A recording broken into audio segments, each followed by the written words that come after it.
কেমন আছো? এ নাও মিষ্টিটা নাও। ভালো, তবে এসব আনার কি দরকার ছিল? তা জামাই আসেনি? তোমরা কি সব কথা এখানেই বলবে? আমরা কি ঘরে যাবো না? কখন এসছি? দিদি, মা আমাদের মিষ্টিগুলো দিয়ে দিলে কেন? আমার জন্য তো কিছুই লাগলো না।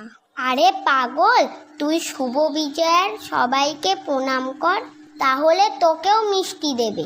দেখি মা একটু। থাক থাক মা, ভালো থাকিস। শুভ বিজয় প্রণাম করো সবাই। এ দিদি, কই মিষ্টি দিলে না তো? আরে সবাইকে পায়ে হাত দিয়ে আগে প্রণাম কর, তারপর তো মিষ্টি দেবে। থাক থাক বাবা। থাক বাবা, তুমি অনেক বড় হও। ঠিক আছে, তুই ভালো করে পড়াশোনাটা কর। আরে আরে দাদু ভাই, তুমি কুকুরকে কেন প্রণাম করছো? কেন, ও তো বললো সবাইকে প্রণাম কর, তাহলে আমাকে মিষ্টি দেবে, তাই করছি।